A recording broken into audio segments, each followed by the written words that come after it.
amada iglesia. Vamos a la palabra de Dios, vamos a Apocalipsis capítulo 3, versículo 7. Vamos a estar hablando sobre la iglesia, la carta que Jesús le envió a la iglesia de Filadelfia. Y no está en Estados Unidos. Estaba ubicada en Asia Menor, lo que es Turquía. Vamos a Apocalipsis capítulo 3, del 7 al 13. ¿Listos? Señor, leemos tu palabra en el nombre poderoso de Jesús y sabemos que esta enseñanza, Padre amado, va a ser sembrada en nuestros corazones y va a producir frutos dignos de ti. En el nombre de Jesús. Amén. Dice, escribe al ángel de la iglesia en Filadelfia. Esto dice el santo, el verdadero, el que tiene la llave de David, el que abre y ninguno cierra, y cierra y ninguno abre.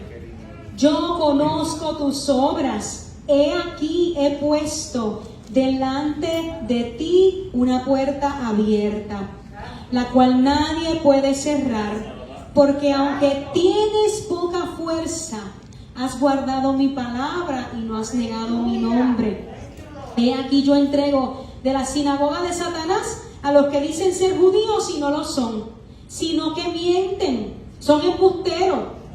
He aquí yo haré que vengan y se postren a tus pies y reconozcan que yo te he amado. Por cuanto has guardado la palabra de mi paciencia, yo también te guardaré de la hora de la prueba que ha de venir sobre el mundo entero, para probar a los que moran sobre la tierra. He aquí yo vengo pronto. Retén lo que tienes, para que ninguno tome tu corona. Al que venciere, diga al que venciere, al que venciere, al que venciere, di yo soy más que vencedor.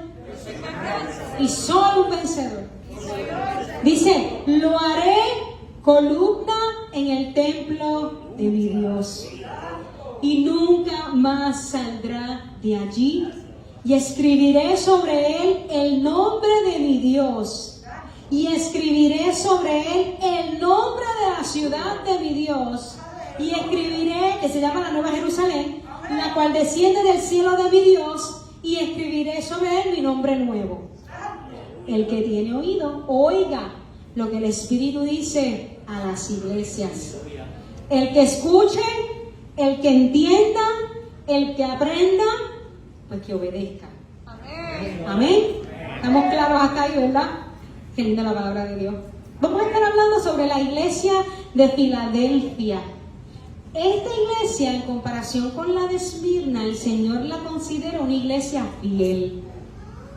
No tiene ninguna crítica en contra de esta iglesia. Y es algo maravilloso, ¿verdad? Porque hemos visto las otras cartas donde el Señor le ha dicho lo que tienen que corregir, de donde tienen que salir, arrepentirse, ¿para qué? Para que puedan recibir la recompensa del Señor. Filadelfia significa amor fraternal. Usted tiene lápiz y papel, escriba, apunta, escriba en su Biblia. Porque usted sabe que cuando usted lea las notas en su Biblia, usted lea la palabra, se va a acordar.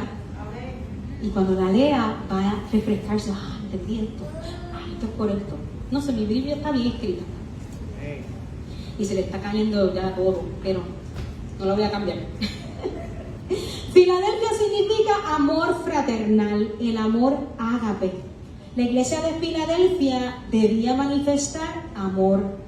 Se nos muestra el camino de otro periodo llamado el periodo filadelfio, o la iglesia de la puerta abierta.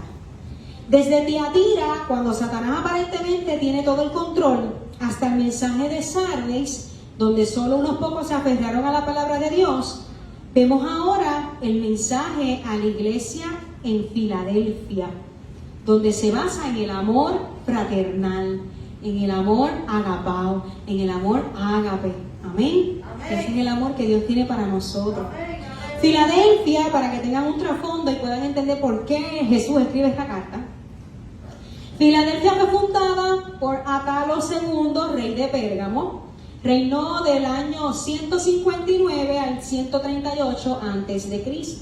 cuya lealtad a su hermano Eumenes le ganó el nombre de Filadelfo, que significa en griego amigo del hermano. Eumenes dio a la ciudad el nombre de Filadelfia, afecto fraternal.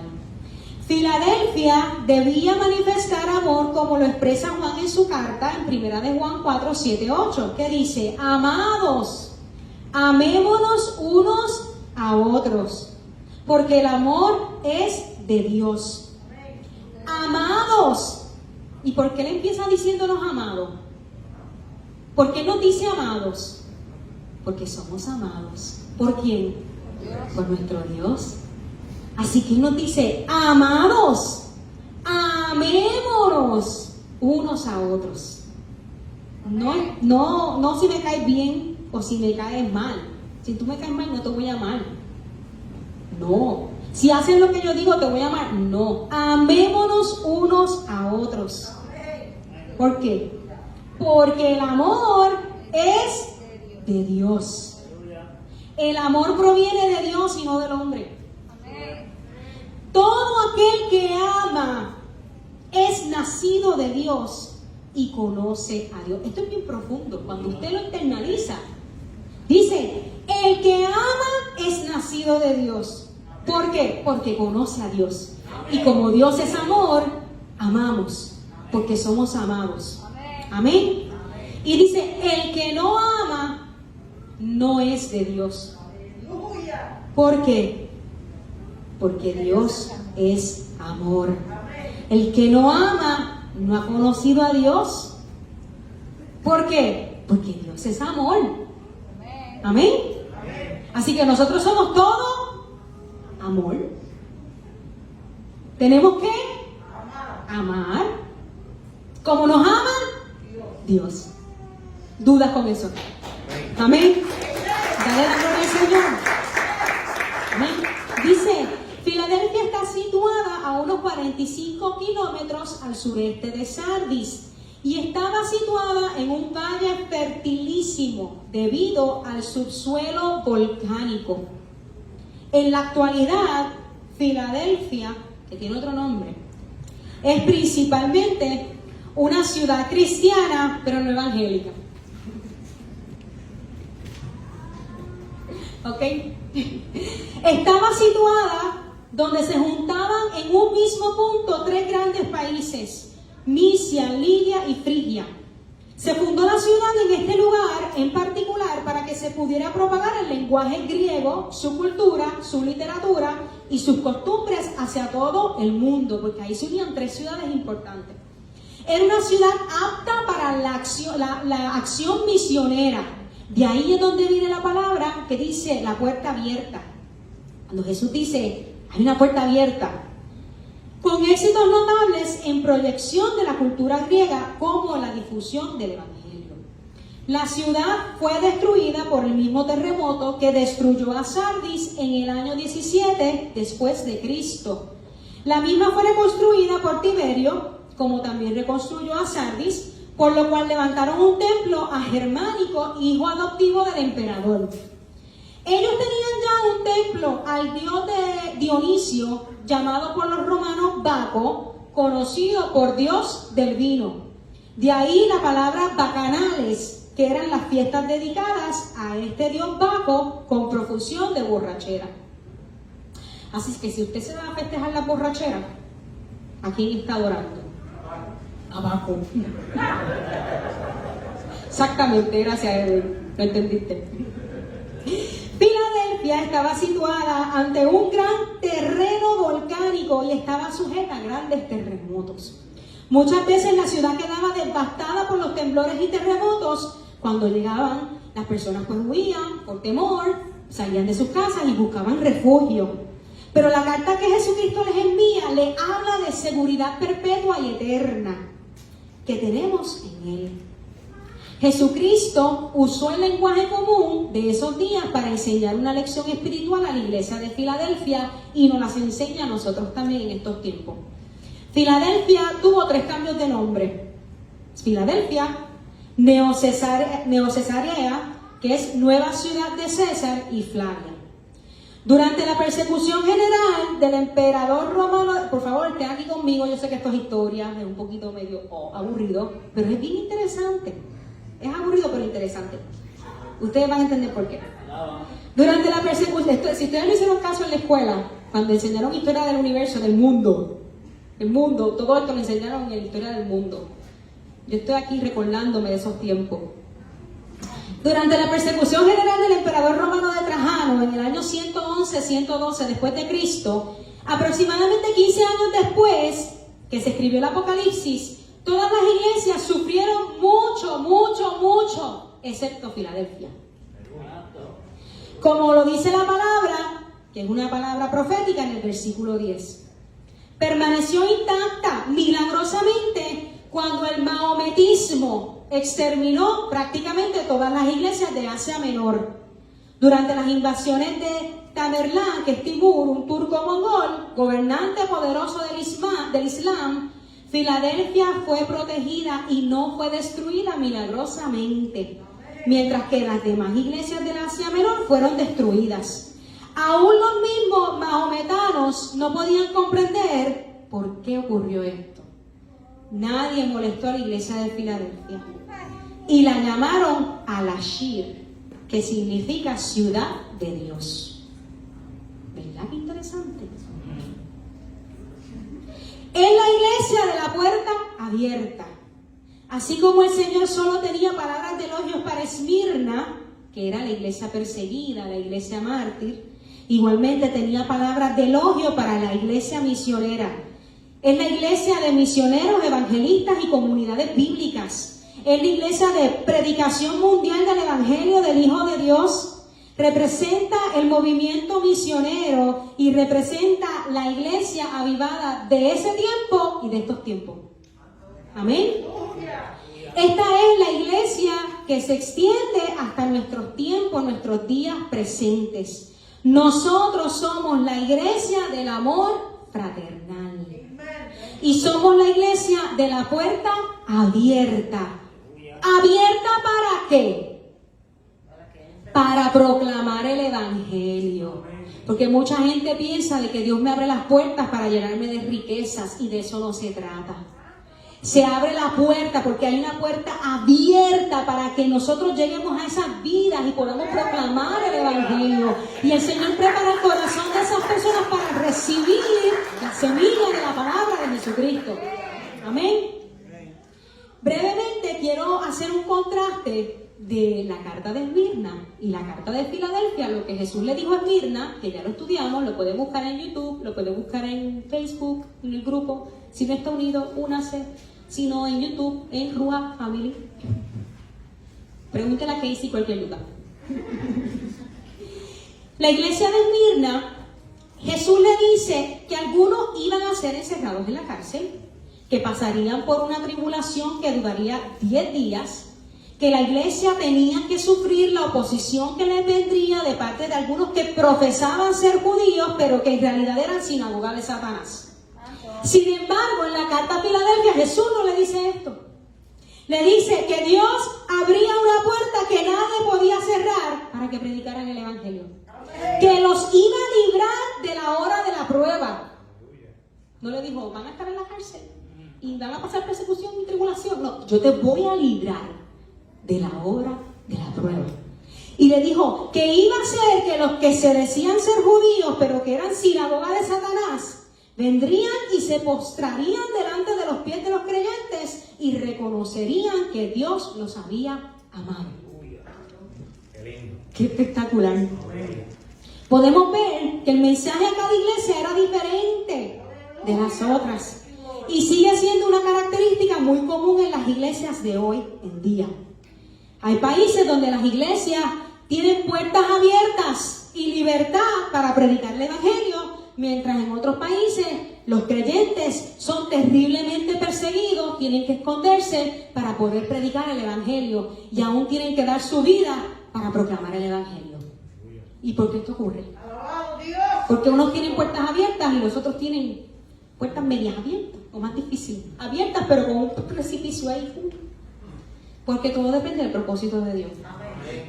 Él permite que seamos probados de acuerdo a como Él crea que es más conveniente para cada uno de nosotros y para cada iglesia, cada obra que Él levanta. Al fin y al cabo, ¿cuál es el propósito de la iglesia? Jesucristo es la iglesia, es la cabeza de la iglesia. ¿Para qué estamos nosotros, que somos miembros del cuerpo de Cristo? Para predicar el Evangelio, para compartir con otros las buenas noticias de salvación que nosotros tenemos por medio de Jesús. Amén. Así que no se esté comparando. Y mucha gente quiere decir, es que yo quiero estar en aquella iglesia porque me gusta la manera en que adoran. Porque en mi iglesia lo que usan son himnarios y un violín. Pero si así el Señor llama a esa iglesia, así le va a llegar a las personas que el Señor tiene designada para esa iglesia. Entonces la gente quiere ir a otra iglesia porque yo me puedo vestir como me dé la gana. Pero no voy a la mía porque me restringen de la ropa. Entonces voy a aquella porque aquella iglesia es próspera. Muchos chavos, hablan de muchos chavos. Acá no, este es pobre. Y la gente comienza a definir a qué iglesia va, no guiados por el Espíritu, sino guiados por la carne, por la iniquidad del corazón, por el deseo de la concupiscencia, de lo que quieren llenar su ego y su vida. Y eso no es lo que quiere Dios. Dios quiere que estemos unánimes en un solo espíritu. Que todas estas iglesias y toda la congregación, toda la iglesia a nivel mundial estemos adorando al Rey de Reyes y Señor de Señores y cumpliendo con su llamado, con su obra, con su propósito. Amén. Vamos a la carta. Ese fue el preámbulo. Mira, dice, escribe al ángel de la iglesia en Filadelfia. ¿Quién es el ángel? El pastor, el mensajero, el encargado de esa iglesia para llevar el mensaje a la congregación. Entonces dice, esto dice el santo, el verdadero, el que tiene la llave de David, el que abre y ninguno cierra, y cierra y ninguno abre. Me gusta mucho porque, a diferencia de las otras cartas que hemos visto, el Señor en las otras cartas se les ha presentado como los atributos que Él describe en Apocalipsis 1. Sin embargo, aquí Él se presenta con otros atributos. Dice que Él es el santo. Él se le presenta como el santo. Dios es conocido en el Antiguo Testamento como el santo de Israel. Isaías se refiere al santo de Israel más de 25 veces y esto confirma su deidad.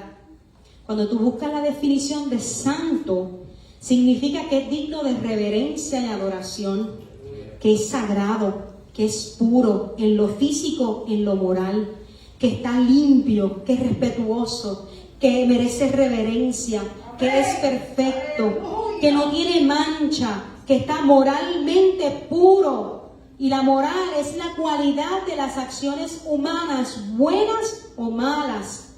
Dice que es alguien virtuoso, sin maldad, sin mancha de corazón, apartado del uso común para su uso sagrado, puro de todo contacto pecaminoso, sincero.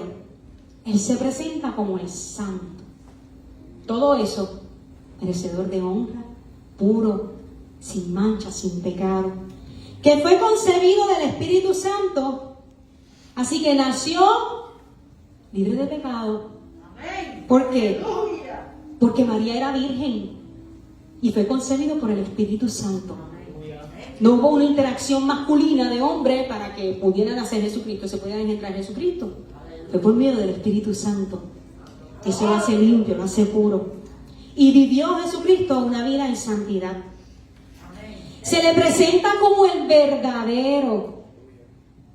Jesucristo es el camino y la verdad y la vida. Cristo es digno de completa confianza. Buscamos la definición de verdadero, significa veraz, cierto. Alguien, esto me ministraba tanto, alguien que habla y actúa de acuerdo con la verdad. Jesucristo habla y actúa de acuerdo con su verdad. Y me ponía a pensar cuántas veces nosotros hablamos y no actuamos.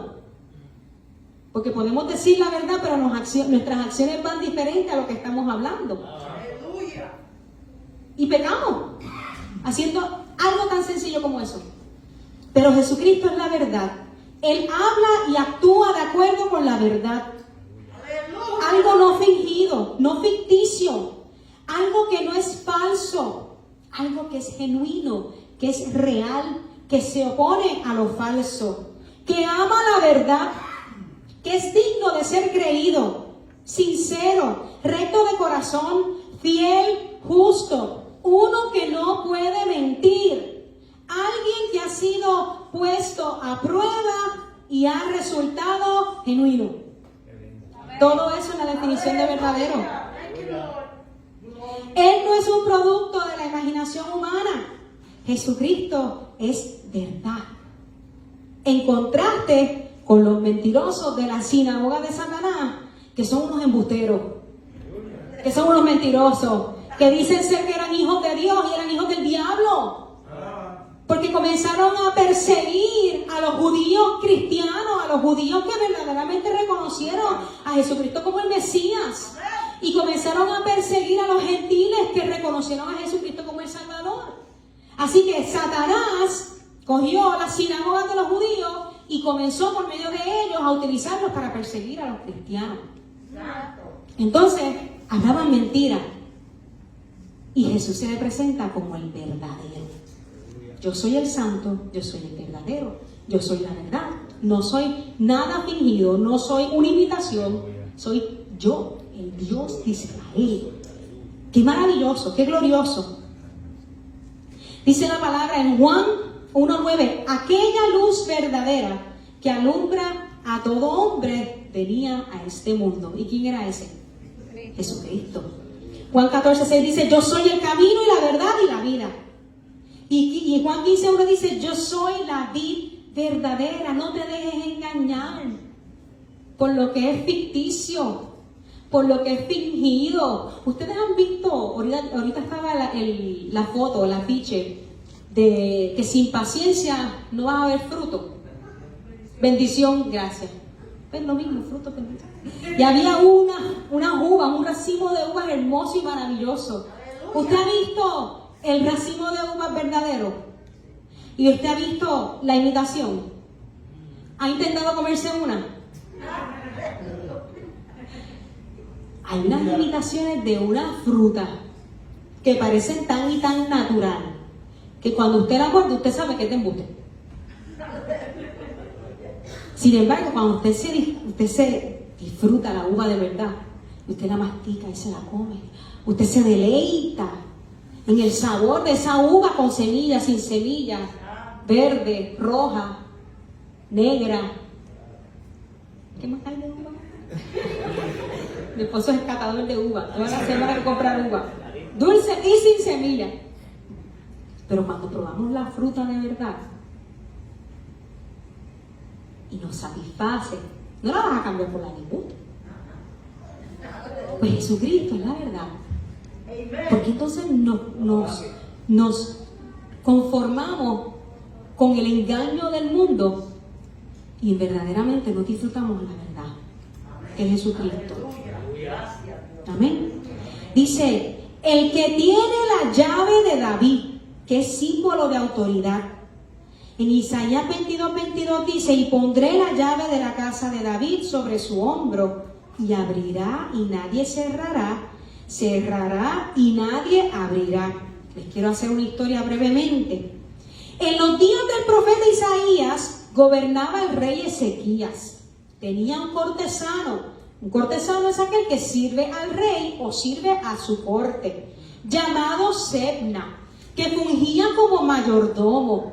Fue jefe del personal que se encargaba de controlar la entrada del palacio real, una posición que representaba la autoridad más elevada en el reino. ¿Y de qué estaba a cargo ese cortesano?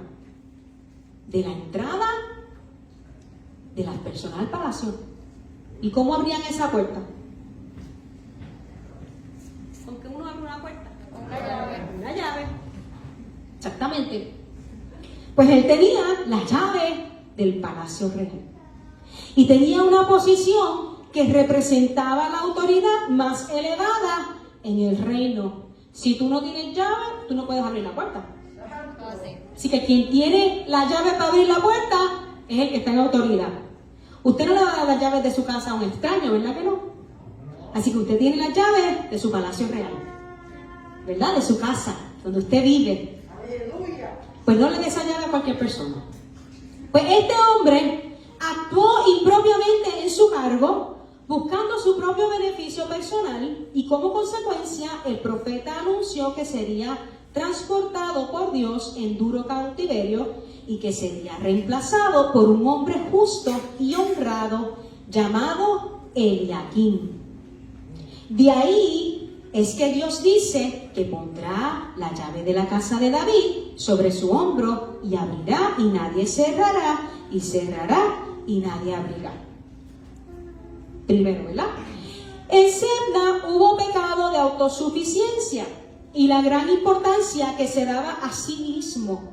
Él esculpió una tumba para él en lugar alto con la intención de perpetuar, de hacer duradera, de que perpetuara su nombre. Él quería que su nombre permaneciera para siempre, quería tener el reconocimiento del pueblo. Se hizo carros para su gloria. Y el juicio de Dios vino sobre él porque su comportamiento era inapropiado para un miembro de la casa real de David.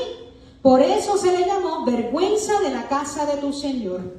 Su pecado consistió en aprovecharse de los beneficios de su cargo que le otorgaban para promover su persona, intentando dejar una huella perdurable de sí mismo en la historia. Era un hombre al que le gustaba hacer ostentación de sí mismo, sintiéndose confiado frente al futuro. Pero Dios le cambió los planes y le colocó a Eliaquim. Eso usted lo puede leer en Isaías 22. A diferencia de Sebna, Eliaquim era íntegro, responsable, inspiraba confianza y respeto entre el pueblo. Se le llamó asiento de honra a la casa de su padre. Servía con fidelidad a la casa de David, no buscando su propia honra. De la misma manera vemos la referencia de Jesús, porque Jesucristo no estaba buscando su propia gloria. Él estaba buscando honrar al Padre y honrar a Dios, porque Cristo es digno de toda autoridad y confianza. Ahora Él es el Señor Jesucristo, que tiene la llave de David. Jesús tiene el supremo poder y la suprema autoridad en el reino de Dios. Y Él mismo abre y ninguno cierra, y cierra y ninguno abre. Así que el diablo no tiene autoridad porque se le fue quitada. La llave la tiene Jesucristo. Amén. Te damos gloria, Señor, te damos gracias. La llave es símbolo de autoridad y nadie puede interferir en lo que Él decide y Él hace. Él tiene toda la autoridad para impedir o para permitir la entrada al reino de Dios. De la misma manera que Eliaquim recibió la llave del palacio y nadie se podía acercar al rey si no era a través de Eliaquim, lo mismo sucede con Cristo. Él es la puerta para acercarse al Padre. Amén. Dice la palabra que nadie viene al Padre sino es por medio de su Hijo Jesucristo, quien tiene la llave de la puerta que abre la salvación. Amén. Hay una puerta abierta a Dios en Jesucristo nuestro Salvador, y esa puerta ningún hombre la puede cerrar. Nadie se acerca al Padre sino a través de Jesucristo. Jesucristo tiene las llaves de la muerte y del Hades. Él ha abierto el camino a la salvación y nadie puede cerrarlo. También Él es quien, cuando las personas rechazan su palabra, cierra la puerta de la salvación y nadie puede abrirla. Recordemos la forma en que Dios cerró la puerta del arca de Noé. Cuando leemos la historia del arca de Noé, Dios cerró la puerta para que no entrara nadie más que no estaba permitido entrar en esa arca. Amén. Luego le habla de las obras de la iglesia de Filadelfia. Cristo alaba a la iglesia de Filadelfia y le dice: yo conozco tus obras. He aquí, he puesto delante de ti una puerta abierta, la cual nadie puede cerrar, porque aunque tienes poca fuerza, has guardado mi palabra y no has negado mi nombre. Las obras son siempre un resultado de la fe. Nuestras acciones, nuestra actividad son resultados de la fe. Y Jesucristo la alaba por las excelentes obras de la iglesia de Filadelfia. Dice que hay una puerta abierta, que esto significa que el Señor tenía preparada para la fiel iglesia de Filadelfia una magnífica oportunidad para predicar el Evangelio, así como una poderosa acción de la gracia de Dios para preparar oídos atentos al mensaje. Dice que a pesar de que tenían poca fuerza, que eran más débiles, no era una iglesia fuerte, ostentosa, no era influyente, no tenían muchos recursos.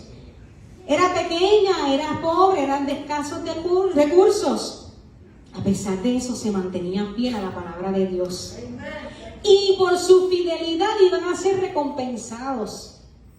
La fidelidad del servicio a Dios siempre va a ser recompensada. Mira, hay veces que uno ora, Señor, ábreme puertas, ábreme puertas, ábreme puertas. Y el Señor te abre la puerta para que vayas a evangelizar a la China. Cierra la puerta, cierra la puerta. Señor, yo quería la puerta de una casa, o de un carro, de un trabajo. Y me ministra mucho porque el corazón de los cristianos en estos tiempos está bien dirigido al mundo, a los intereses del mundo. Y no pedimos, Señor, ábreme puertas para llevar tu evangelio. Señor, si me tienes que llevar a la China, prepárame, capacítame. Y llévame, vamos para allá. Porque si Él va con nosotros, Él nos da la cobertura. Pero la gente ora porque quiere más y más y más del mundo y no de Cristo. Jesús abre una puerta que nadie puede oponerse a ella. Eran pobres en recursos materiales, pero ricos en bienes espirituales. Eran ricos en lealtad, eran ricos en amor, eran ricos en fidelidad, eran ricos en paciencia, eran ricos en tolerancia, eran ricos en gozo, eran ricos en perseverancia. Eran fieles a la palabra de Dios. Y podemos aprender que progresamos espiritualmente siendo fieles en las pequeñas cosas que el Señor pone en nuestras manos. A veces le pedimos al Señor más y más y más y más y más. Y no podemos serle fiel con lo poco que Él pone en nuestras manos. Y lo primero que Él pone en nuestras manos y en nuestro corazón es la salvación cuando venimos a Cristo. Y lo otro es su palabra. ¿Qué estamos haciendo con la palabra? ¿Qué es el mayor tesoro, la mayor riqueza? ¿La tenemos por poco? ¿La despreciamos? ¿La menospreciamos? ¿La ignoramos? ¿La leemos? Y nos reímos y decimos, eso era para esos tiempos. Yo no me voy a sujetar a mi esposo porque estamos en el año 2022. Por favor, esto pasó de moda. No. La palabra dice lo que tenemos que hacer, cómo tenemos que vivir. Una vida en obediencia y ordenada a Dios. Así que si nosotros queremos progresar espiritualmente, tenemos que serle fiel a Dios en las cosas pequeñas que Él pone en nuestras manos. Que los cristianos tengan poco poder, como lo tenía la iglesia de Filadelfia, es algo positivo ante Dios, porque el poder es objeto de abuso, el poder es objeto de orgullo, el poder produce avaricia, el poder produce maldad en el corazón. ¿Por qué? Porque dejamos de depender en Dios. Sin embargo, cuando somos débiles, nos obligamos a depender totalmente de Dios. Qué maravilloso, ¿verdad? Cuando nosotros somos débiles, caemos en la total dependencia de Dios. Qué fácil es tener un cheque suculento, jugoso, que lleva todos los meses, porque trabajamos y tenemos un sueldo o un salario fijo. Pero si ese sueldo y ese salario se va, ¿en quién está puesta tu confianza? ¿En quién está puesto tu fe? ¿En quién está puesta tu fe? Porque a veces ponemos la fe en el chequecito mensual que recibimos. Con esto yo vivo. Pero cuando ese chequecito no está, total dependencia de Dios. Total dependencia de Él. Amén. Dice, has guardado mi palabra. Para permanecer fiel a la palabra de Dios, esto no viene del poder humano, sino del verdadero poder del Espíritu de Dios. Familia, si nosotros queremos permanecer en la palabra, no lo podemos hacer con nuestra fuerza. Lo tenemos que hacer con el poder del Espíritu de Dios, que nos da las fuerzas para permanecer y para vencer. Le dice, a pesar de tu pequeñez, iglesia, has guardado, has puesto por obra, has tenido efectividad en mi palabra, en el mensaje de Dios, en mi voz omnipotente. Has hablado y conoces la preexistencia de Cristo, la naturaleza espiritual y divina. Has sido obedientes a la palabra de Dios y su mensaje de buenas nuevas, sin alterar su contenido ni adoptar enseñanzas erróneas. Nota que uno de los propósitos de Satanás es atacar a la iglesia quitando de ella la palabra de Dios, mezclándola con otras enseñanzas mundanas y no bíblicas. Y eso ocurre en estos tiempos, donde la iglesia tiene que predicar la palabra de Dios. No podemos mezclar la palabra de Dios con libros motivacionales, con libros de Hare Krishna, con la nueva era, con otras religiones, porque quiero caerle bien a todo el mundo. Quiero leer el horóscopo y la Biblia, a ver si dan a la par. La cabala. Y buscan secta, porque no han llegado, no han logrado satisfacer ese vacío en Cristo. ¡Aleluya! Que encuentran la plenitud del todo en todo. Por favor, no lea el horóscopo. Eso es satánico. Eso le abre puertas al enemigo, al diablo. Lea la Biblia. Amén. No se deje engañar por Satanás, ni las enseñanzas del mundo. Esta iglesia de Filadelfia se mantuvo pura, predicando la palabra de Dios tal y como nos las enseña las Escrituras.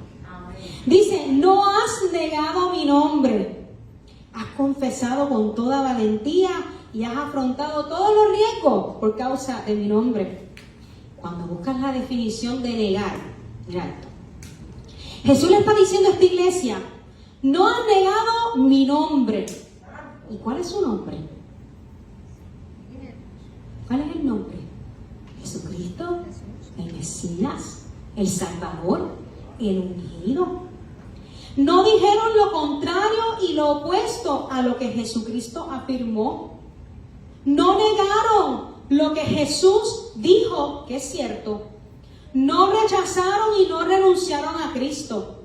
No se pusieron en contra de Jesucristo ni se han resistido a lo que Dios quiere hacer en ellos. No han desertado de la fe cristiana, han puesto a un lado todos sus placeres e intereses personales por los de Cristo. Se han negado a sí mismos por la causa de Cristo y han renunciado a su propio carácter por la causa de Cristo.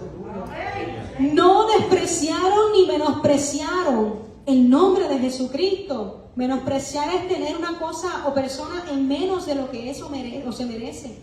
No menospreciaron, no despreciaron el nombre de Jesucristo. Y el nombre de Cristo, ¿a quién identifica? Al Mesías, al ungido, al Salvador, quien es honrado, reverenciado, creído e invocado. Donde nosotros hacemos oración en el nombre de Jesús. ¿Por qué? Porque hay poder en el nombre de Jesús.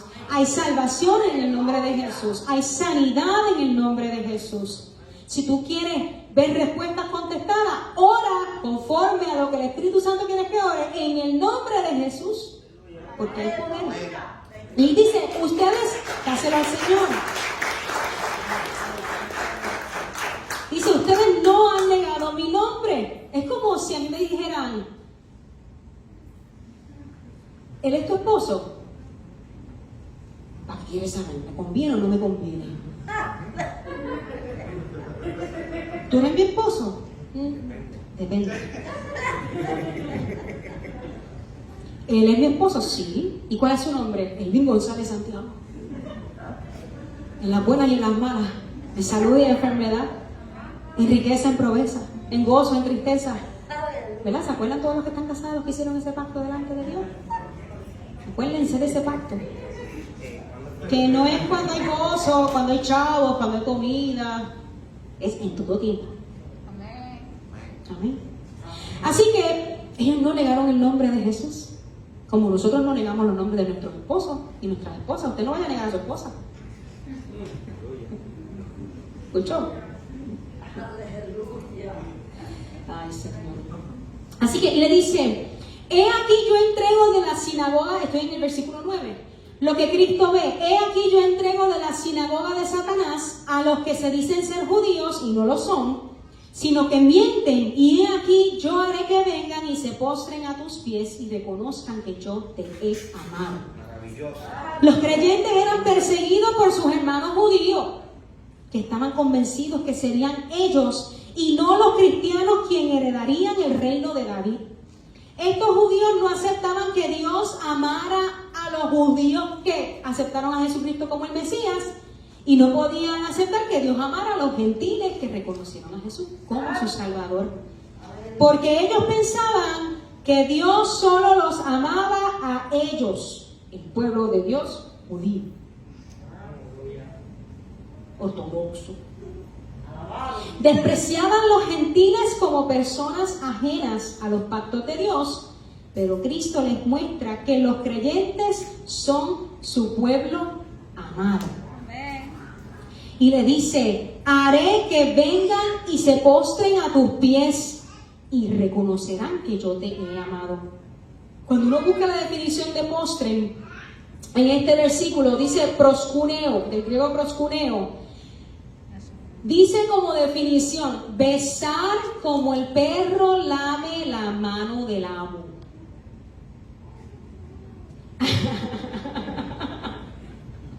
Así yo me quedé. Dice que cuando Jesús le dice: haré que vengan y se postren a tus pies, esa palabra postrar, por la definición del griego, significa besar como el perro lame la mano del amo. Agacharse, encoger su cuerpo contra la tierra, suplicar, reverenciar. Estos judíos eran solo judíos de nombre. ¿Por qué? Porque Judá significa alabanza agradecida. Y ellos no estaban dando ninguna alabanza agradecida a Jehová. Ellos eran judíos cultural, ceremonial, por tradición, pero no espiritualmente. Los verdaderos judíos son aquellos que creen en Jesucristo como el Mesías.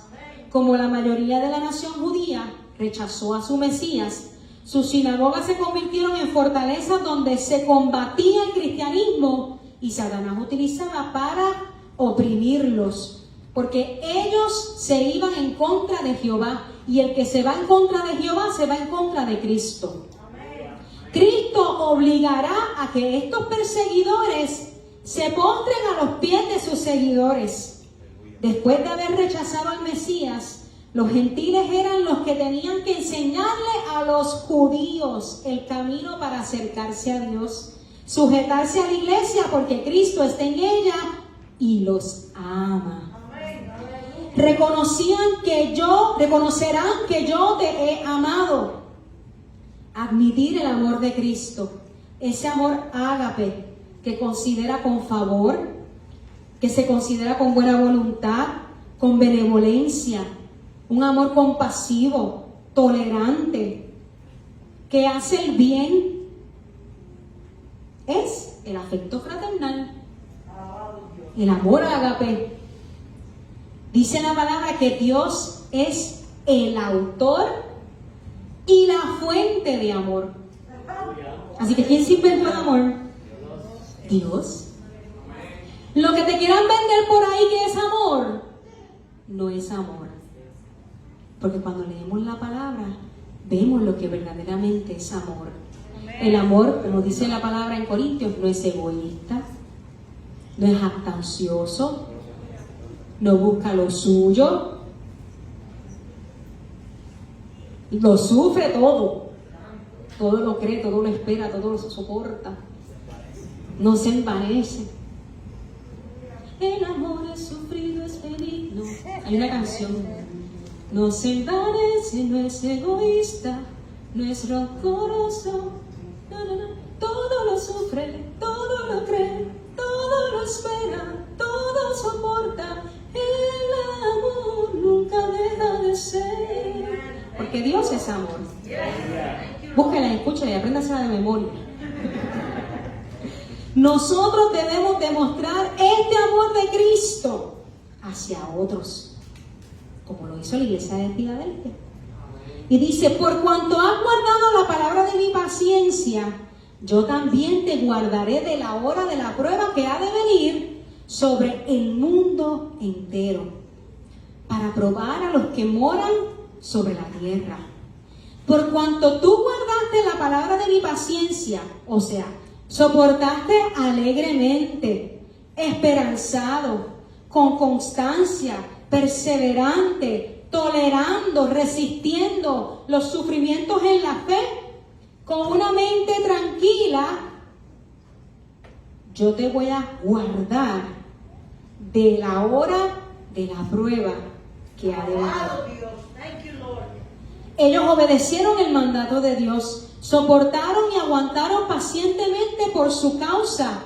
En el Evangelio de la Cruz se muestra la paciencia de Cristo. ¿Usted quiere saber cuán paciente es Cristo? Lea la Biblia, los Evangelios. Todo lo que Él sufrió para poder pasar esa pasión de Cristo, su muerte, fue una muerte lenta. Fue una muerte dolorosa.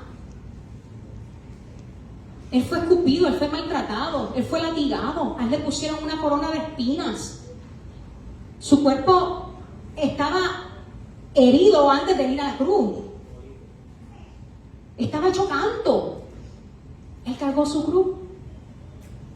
Lo crucificaron.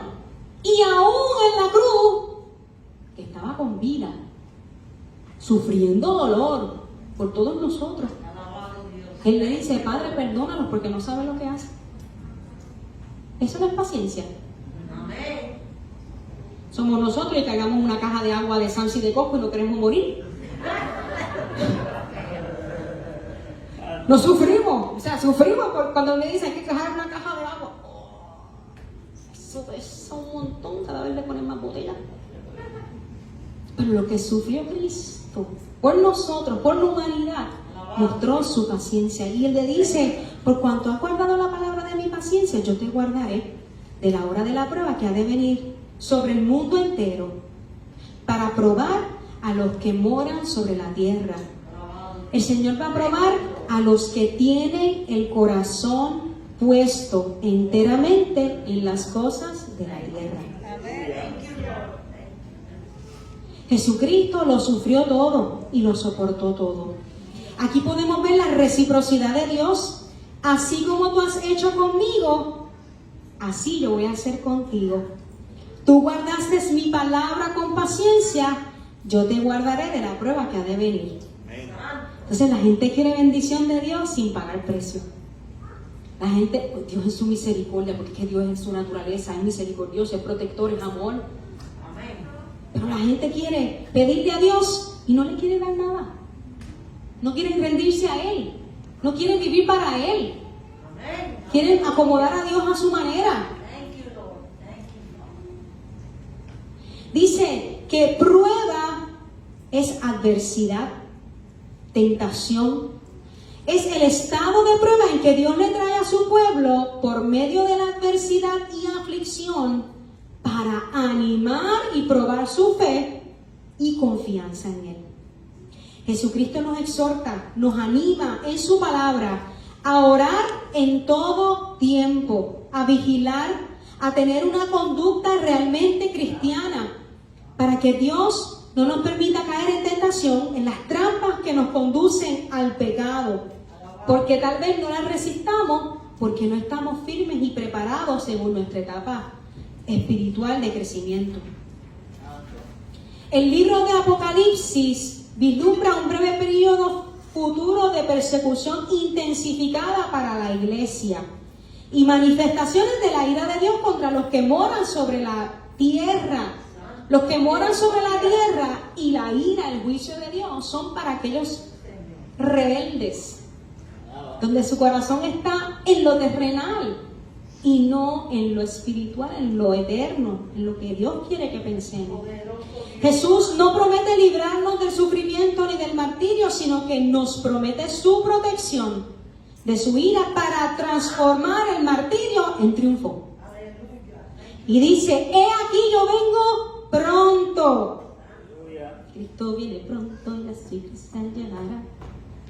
Para toda palabra y canción, sorry. Que adora a Dios. He aquí yo vengo pronto. Y dice: retén lo que tienes para que ninguno tome tu corona. Cuida, atesora lo que tienes, la fe en mí, lo que te he enseñado, para que ninguno tome tu corona.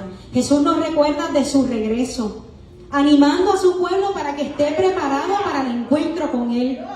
¿Usted está esperando ese momento? Cuando la iglesia sea levantada. Lo próximo que va a ocurrir es el arrebatamiento. En el calendario de la iglesia, lo próximo que viene es el arrebatamiento.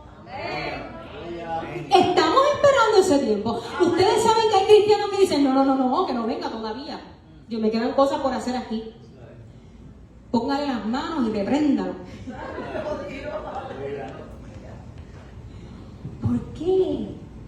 Porque nosotros lo que anhelamos es estar en la presencia del Señor. Esa es mi esperanza. Dice: he aquí yo vengo pronto. Recuerda su regreso. Anima a su pueblo para que esté preparado para el encuentro con Él. Esto nos debe mover a seguir viviendo una vida consagrada a Dios en obediencia, en santidad. Retén, cuida, agárrate, atesora, aférrate, mantente firme frente a las tentaciones y atracciones del mundo. Retén lo que tienes. ¿Y qué tienes? La palabra de Dios, la fe, la gracia, el poder del Espíritu, las enseñanzas de Dios, de Jesús, la lealtad, la fidelidad a Dios, tu esposo, tu esposa, tus hijos. Cuídalos, guíalos en el camino de la palabra de Dios. Retén lo que tienes para que nadie tome tu corona. La corona viene del griego Stéphanos, que es un emblema de realeza, un premio que se daba en los juegos públicos, símbolo de honra, de triunfo, de victoria. La corona es un premio, una recompensa, un galardón. El cristiano puede perder su galardón si no cuida su corona. ¡Aleluya! Que es símbolo de la recompensa de la vida eterna, adorno, honra y gloria. La palabra nos enseña que hay 5 coronas. No voy a entrar en cada una de ellas, que eso es otro estudio. Pero habla de que hay una corona incorruptible, una corona de regocijo, una corona de justicia, una corona de vida, una corona de gloria. ¿Cuál nos va a tocar a cada uno de nosotros? Eso se queda de asignación.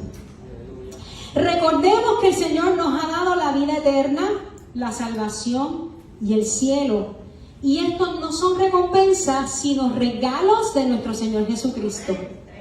Las recompensas, las coronas se dan y se reciben por las obras después de la salvación. Se nos dan los dones para trabajar para Él, pero las recompensas las da Jesús por las cosas que hacemos por su nombre y su gloria después de haber sido salvos. Y dice: al que venciere. Dile al que tienes a tu lado: al que venciere. ¿Y tú? ¿Eres un vencedor? Al que venciere. Al que venciere. En todas las cartas Jesús le dice: al que venciere, al que soporte, al que persista, al que venza las obras de maldad, al que luche y guerree en la fe de Cristo, al al que venciere, yo lo haré columna en el templo de mi Dios. Sorry, no te van a dar un Maserati. Te van a hacer columna en el templo de Dios. Gracias, Señor. Dice, y nunca más saldrás de allí, y escribiré, grabaré, tallaré, esculpiré sobre él, sobre nosotros, el nombre de mi Dios y el nombre de la ciudad de mi Dios y la nueva Jerusalén, la cual desciende del cielo de mi Dios, y mi nombre nuevo.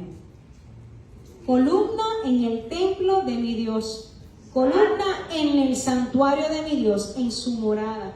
Dice que la columna es adorno y el sostén del templo. En Primera de Reyes, capítulo 7, 15, 21, mira esto. Vemos que el templo de Salomón, en el templo de Salomón descansaban dos columnas que sostenían el gran pórtico. La del lado derecho tenía un nombre y se llamaba Yaquín, que significa Jehová ha dado estabilidad. Y al lado izquierdo había otra columna que se llamaba Boaz, que significa en la fuerza de Jehová. Ustedes se imaginan, ustedes entrar a ese templo y ver esas dos columnas que tenían el nombre Jehová ha dado estabilidad en la fuerza de Jehová. Iban a entrar al templo a adorar al Señor. Jehová ha dado estabilidad en la fuerza de Jehová. Qué glorioso, ¿verdad? La iglesia de Filadelfia tenía fuerza y estabilidad a pesar de ser una comunidad pequeña. Era columna y baluarte de la verdad, como dice Primera de Timoteo 3:15, con mayor potencia y estabilidad que la iglesia de Éfeso. Vamos a fortalecer, a adornar, a embellecer en la eternidad. Seremos columnas que testifiquen el adorno, gracia, amor y misericordia de Dios. Se le promete a la iglesia de Filadelfia ser columna inconmovible, va a ser estable, nunca tendrán que salir de allí. Esto le da seguridad a los creyentes de Filadelfia. ¿Por qué? Porque por causa de los fuertes terremotos que sufrían constantemente, porque estaban en un área pues pues habían muchos terremotos. Tenían que huir constantemente y eso les creaba inestabilidad y les creaba inseguridad. Pero el Señor le dice, te voy a hacer columna, te voy a dar estabilidad y nadie te va a sacar de allí. Dice, nunca tendrán que salir de allí. Nunca tendrán que salir de allí. Ya no habrán más terremotos que puedan destruirte, ni existe fuerza humana que pueda arrojarte del templo de Dios. Pues el Señor mismo asegura, y ya no saldrás jamás de allí. Primera de Timoteo 3:15 dice, sepas cómo debes conducirte en la casa de Dios, que es la iglesia del Dios viviente, columna y baluarte de la verdad. Un baluarte es la obra de fortificación que sobresale del cuerpo principal de una fortaleza, generalmente esquinas, como punto fuerte de la defensa contra el asalto de tropas enemigas. Así que aquí dice que la iglesia del Dios viviente es columna y baluarte. La iglesia es como una columna, un baluarte que sirve de base de la verdad, la cual establece y ofrece estabilidad, autoridad, fuerza, defensa y protección.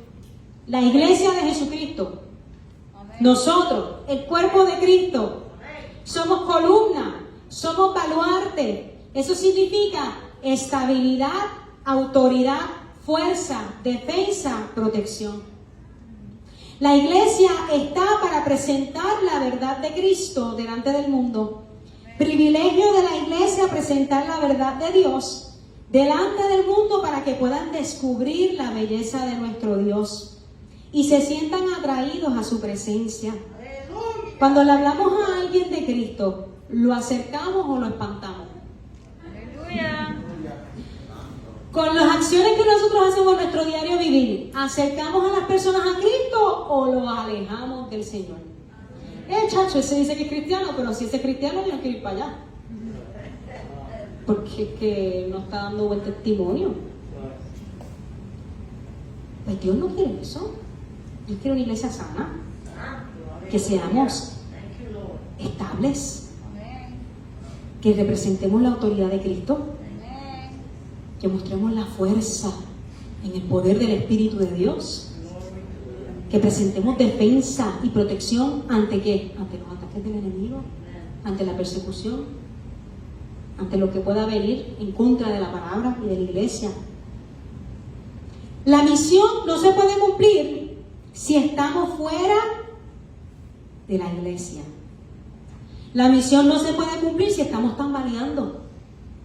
La misión no se puede cumplir si no estamos firmes. La columna tiene que estar dentro de la iglesia de Dios. ¿Ha visto alguna vez una columna fuera de una estructura? No sirve de nada. Yo las he visto, las ruinas que quedan por allá en Grecia no sirven de nada. Una estructura no hace nada. Pero una columna dentro de la iglesia es otro cuento. La columna dentro de la iglesia tiene autoridad, tiene estabilidad, tiene defensa, tiene fuerza, tiene poder. La columna tiene que estar en el templo de Dios. Para los judíos también se refiere a las columnas, a los maestros de la ley, de la palabra de Dios, y personas de gran importancia y desempeño. Cuando lleguemos a la Nueva Jerusalén, nunca más tendremos que salir de allí, de la ciudad de Dios. ¿Alguna vez alguno de ustedes le ha ministrado? Usted es columna de la iglesia. Muchas veces, ¿verdad? Y mucho.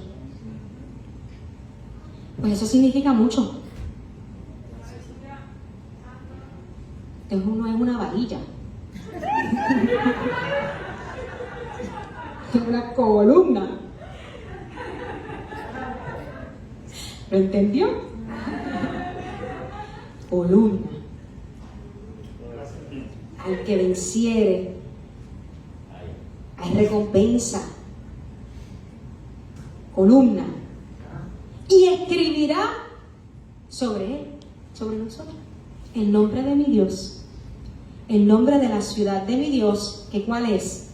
La Nueva Jerusalén, que desciende del cielo, y le escribirán mi nombre nuevo.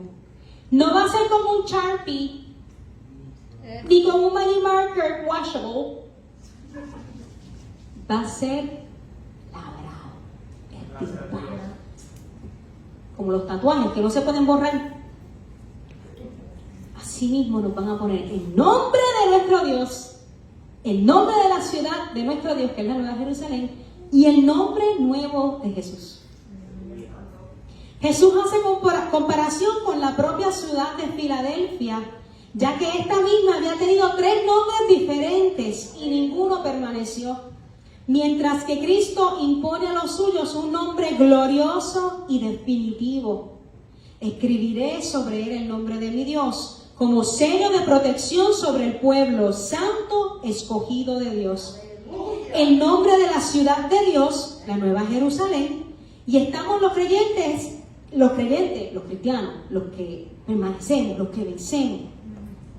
Estamos inscritos en la lista de los habitantes de esta ciudad. Y esta ciudad, esta lista de habitantes no está hecha por cualquier hombre, está hecha por Dios. Así que nosotros somos ciudadanos de esta ciudad por derecho. Así que nosotros tenemos un pasaporte y una ciudadanía en la Nueva Jerusalén que nos fue dada por medio de Jesucristo al que venciere. Y dice, y escribiré mi nombre nuevo, el nombre nuevo de Jesús. ¿Cuál será? No sé, como la piedrecita, ¿verdad? Que el Señor nos va a dar una piedrecita blanca o un nombre nuevo. Pues ahí nos enteraremos cuál será su nombre. Mientras tanto, Jesús es maravilloso. Dice, por lo cual Dios también le exaltó hasta lo sumo y le dio un nombre que es sobre todo nombre, para que en el nombre de Jesús se doble toda rodilla, de los que están en los cielos y en la tierra y debajo de la tierra. Así que todo se va a humillar delante de la presencia del Señor Jesús. Somos propiedad de Dios, pertenecemos a Él y somos ciudadanos de la Jerusalén celestial. Los verdaderos creyentes perteneceremos a Dios y en nosotros se debe ver el carácter de Dios. Debemos ser columnas vivientes que hablemos de nuestras experiencias con Dios. Que este mensaje a la iglesia de Filadelfia nos llene de estímulo al saber las maravillosas promesas que el Señor tiene para sus hijos fieles. Guardemos su palabra, no neguemos su nombre, nos mantengamos valiosos, poderosos en el Espíritu de Dios, débiles y pequeños en la carne, pero poderosos y valerosos y valiosos en el Espíritu del Hijo de Dios. El que escucha, el que entiende, el que aprenda, que obedezca. El que tiene oídos, oiga lo que el Espíritu de Dios le habla a la iglesia. Amén. Dios les bendiga.